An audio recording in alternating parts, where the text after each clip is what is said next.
Assalamualaikum warahmatullahi wabarakatuh. Anak-anakku, jumpa lagi dengan saya Ibu Sukesi. Kali ini kita akan membahas materi bab 2 pertemuan ketiga, yaitu perilaku yang sesuai dengan norma dalam kehidupan sehari-hari. Tujuan pembelajarannya adalah sebagai berikut, yaitu berperilaku sesuai norma-norma yang berlaku dalam kehidupan bermasyarakat untuk mewujudkan keadilan. Dalam kehidupan sehari-hari, manusia selalu berinteraksi dengan manusia lainnya, baik individu dengan individu, individu dengan kelompok, maupun kelompok dengan kelompok.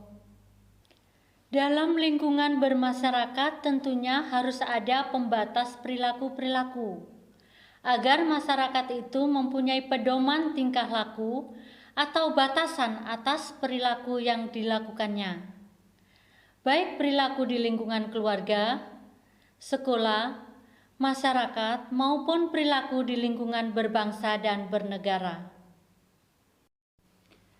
Adapun perilaku sesuai dengan norma dalam kehidupan sehari-hari adalah sebagai berikut. Di lingkungan keluarga misalnya, 1. Setiap anak patuh dan taat terhadap kedua orang tuanya. 2. Disiplin dalam membagi waktu. 3. Seorang anak harus dapat menjaga nama baik keluarga. 4. Selalu meminta izin bila hendak bepergian. Dan yang kelima adalah bersikap jujur, sopan santun, dan berperilaku yang baik.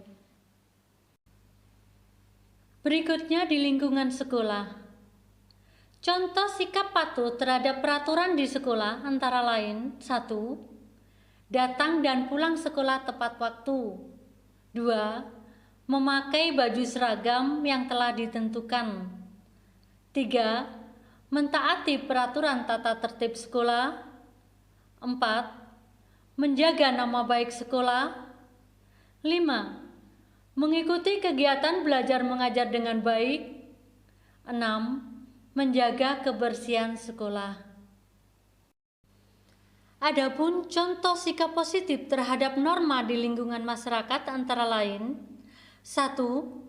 Patuh dan taat terhadap norma-norma yang berlaku di masyarakat. 2. Selalu ikut kegiatan kemasyarakatan di lingkungannya. 3. Menjaga ketenangan dan ketentraman masyarakat. 4. Ikut serta kegiatan Karang Taruna. 5. Ikut menjaga keberadaan fasilitas umum. Kemudian di lingkungan bernegara.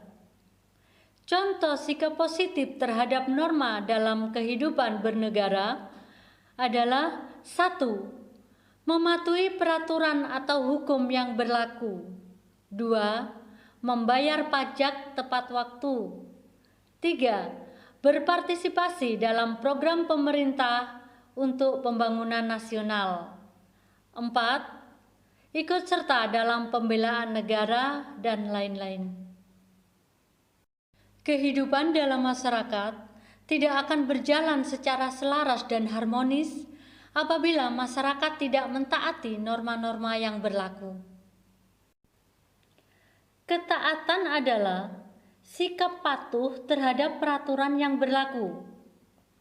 Kepatuhan harus muncul dari dorongan tanggung jawab sebagai warga negara yang baik, bukan disebabkan oleh adanya sanksi atau hadirnya aparat negara. Sikap taat itu akan muncul pertama kali dalam diri sendiri apabila sudah menjadi suatu kebiasaan. Selanjutnya, dimanapun seseorang itu berada, pastinya akan mematuhi peraturan yang berlaku. Kesadaran mentaati suatu peraturan itu harus ditumbuhkan sejak dini.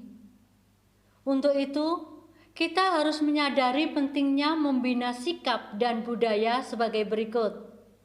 Yang pertama adalah budaya malu, yaitu malu melanggar peraturan yang berlaku, misalnya malu datang terlambat ke sekolah, malu melanggar peraturan lalu lintas, malu jika tidak bertanggung jawab, dan malu membuang sampah sembarangan, dan lain-lain.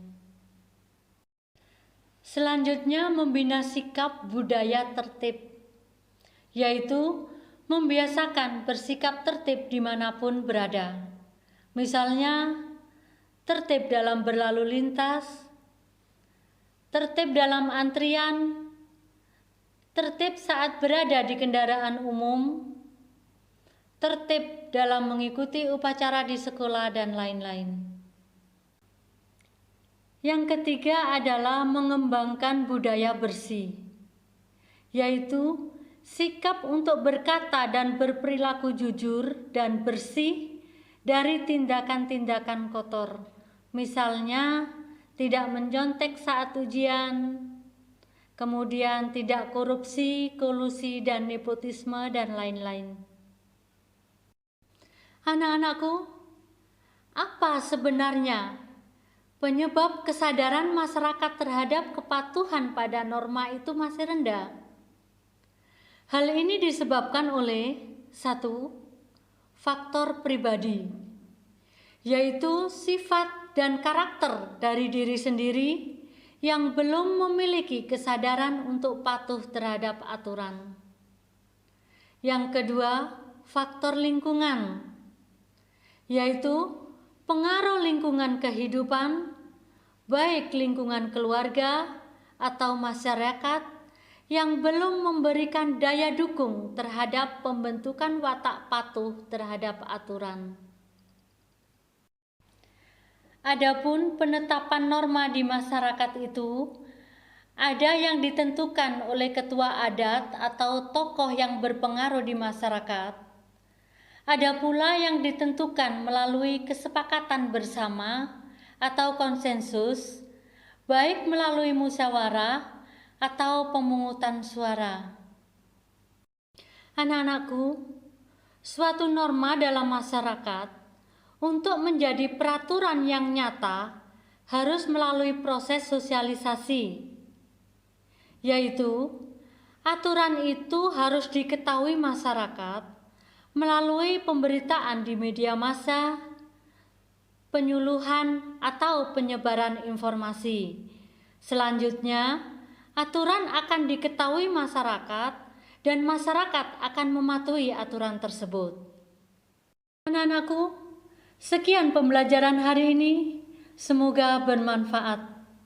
Sampai ketemu pada materi selanjutnya. Wassalamualaikum warahmatullahi wabarakatuh.